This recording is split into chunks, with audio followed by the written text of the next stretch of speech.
para sa aking mga anak.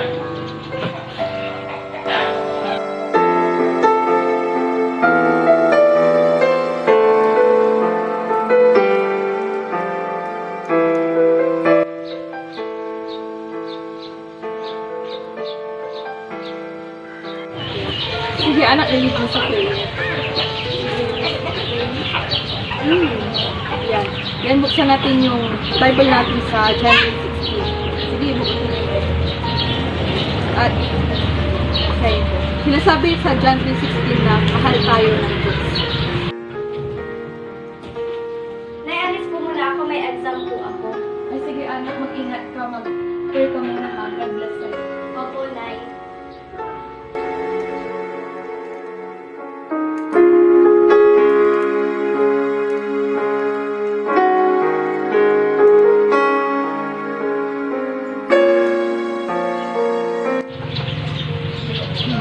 Hello. Tol.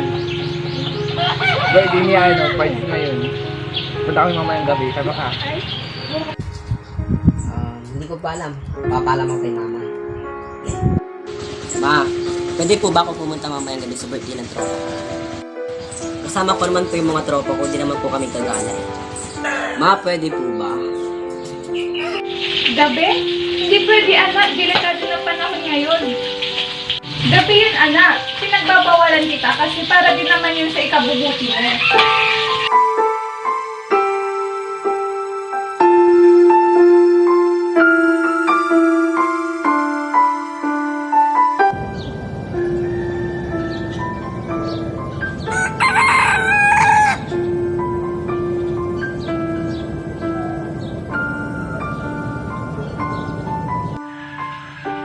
O mga anak, gising na. Anong oras na? Wala pa ba kayong balak bumangon dyan?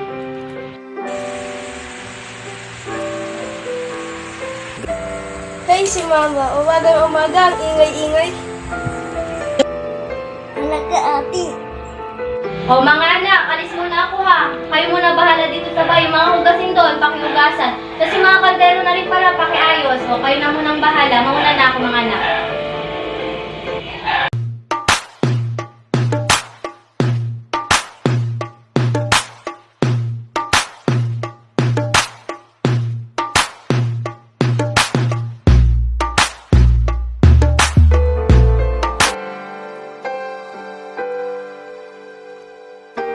Ano ba yan? Nagawa ko na lahat-lahat. Nandito na ako lahat-lahat. Hindi nyo pa rin nagawang hugasan itong mga hugasin dito. Wala na kayong ginawa. Kundi mag-cellphone, mag-tiktok, mag-youtube. Ano na lang gagawin nyo?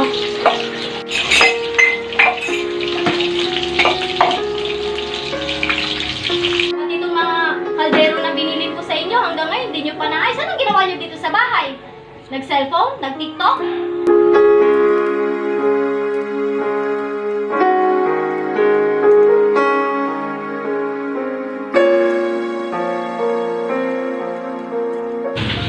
Oh, mga anak, gising na, Sunday ngayon, mag-ready na, maligo na.